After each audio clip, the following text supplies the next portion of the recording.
Italian troops in World War II, despite their impressive numbers, left their mark in history not with victories, but with defeats. Their reputation was damaged even before the invasion of the USSR.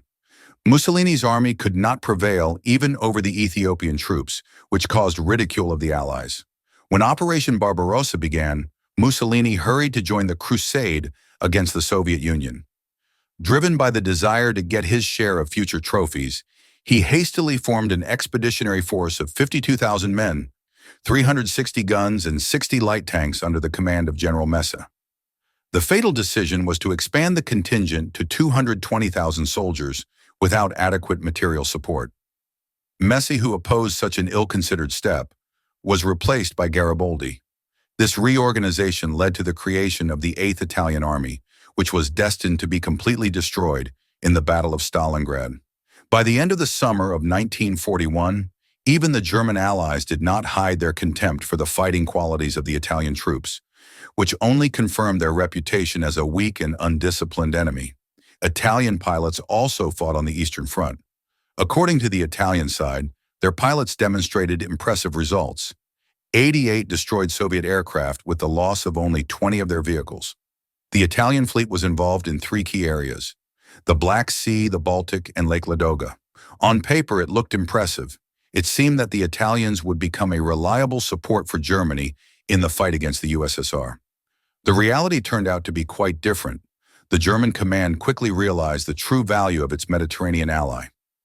In October 1941, Franz Halder, who headed the general staff of the Wehrmacht ground forces, issued a revealing order to use Italian units exclusively in the rear, or at least on the flanks.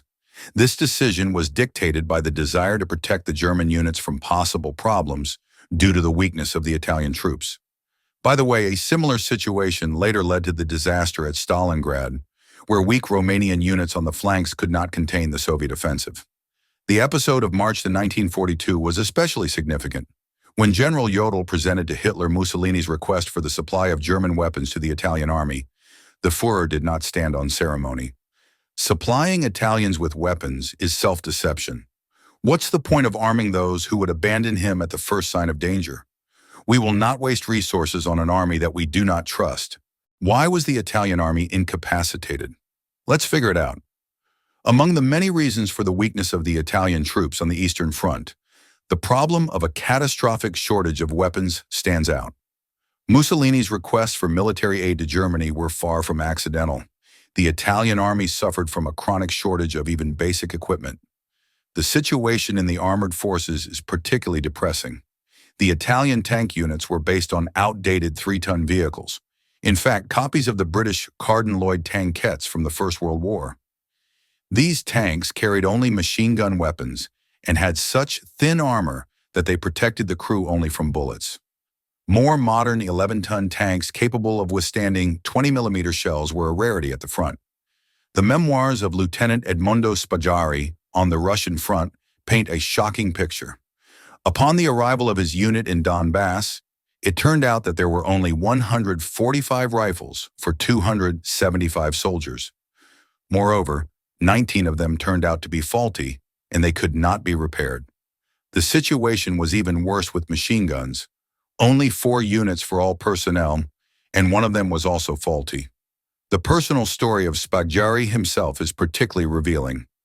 Despite the fact that I was supposed to have a pistol, I never got it either in the rear or on the front line. In desperation, I even tried to purchase personal weapons at my own expense. The problems of the Italian army on the Eastern Front were not limited to the shortage of small arms. A critical situation has developed with anti-tank and anti-aircraft artillery, which are key elements of defense against Soviet tanks and aircraft. And the vaunted motorization of the Italian units existed only in staff documents. The reality was harsh. Instead of trucks and armored personnel carriers, Italian soldiers relied on horse-drawn vehicles, horses, mules, and donkeys.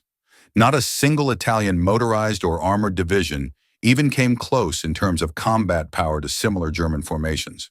However, the most depressing thing was the lack of basic soldier equipment. The Italian military was sorely short of shoes, winter uniforms, and even food. Compared to their German allies, they looked like real poor people. This need pushed the Italian soldiers to constantly search for food in the surrounding villages. They had a special fondness for poultry, for which the local population aptly dubbed them chicken pluckers, an old Russian word that perfectly reflected their behavior. The root of the problem lay in the supply system. All resources went through the German Wehrmacht, which itself was experiencing serious difficulties after the failure of the Blitzkrieg. As a result, the Italian units received only what remained after the provision of the German troops. In fact, crumbs from the Lord's table. Why did the Italian soldiers lose the will to win? At the beginning of the war against the USSR, Italian troops demonstrated a certain fighting spirit. They were inspired by the rapid victories of the Wehrmacht, and they saw themselves as participants in the triumphal march on Moscow. However, the very first serious encounter with the reality of the war in Donbass dramatically changed the mood. The bloody battles for Stalino, modern Donetsk, Gorlovka, Nikitovka, and Orjonikidze, Yenakievo, brought unexpectedly heavy losses. It was then that Italian soldiers began to ask uncomfortable questions. Why are they freezing and dying in this distant country? Why should you sacrifice yourself for someone else's ambitions? Unlike the German allies, who were imbued with Nazi ideology, the Italian military turned out to be less susceptible to the propaganda of the Mussolini regime. When the Soviet troops were seriously resisting, they often chose the save who can tactic instead of heroic defense to the last soldier. The national character of the Italians also played a significant role. Despite their reputation as desperate daredevils, temperamental bullies, and even dangerous mafiosi, they proved ill-suited to strict army discipline. Natural individualism and the absence of militaristic traditions did their job. It turned out to be almost impossible to turn these freedom-loving Southerners into obedient soldiers who were ready to die for abstract ideas. The Italian mentality, based on the principle of "your shirt is closer to your body," did not fit well with the demands of total war. Innate frivolity and a penchant for anarchy turned the Italian units into an unreliable element of the military machine of the Third Reich. The German command often noted the amazing carelessness of their Italian allies. They were especially outraged by the disdainful attitude towards fortification work. Italian soldiers often ignored even the basic requirements for the arrangement of trenches, preferring idleness to elementary concern for their own safety. However, there is also a bright page in the history of the Italian presence on the Eastern Front, their attitude towards the local population. Unlike other German allies, Italian troops showed noticeably more humanity towards civilians in the occupied territories.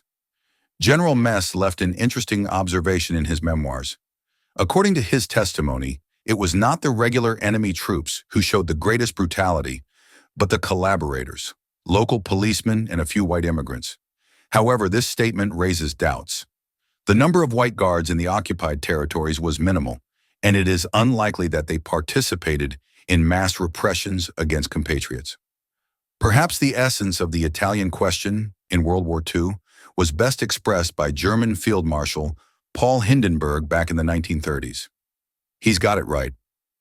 Mussolini is a great man, capable of many things, but even he can't change one thing: to make Italians stop being Italians. These words turned out to be prophetic. No fascist ideology could overcome the national character of the Italian people.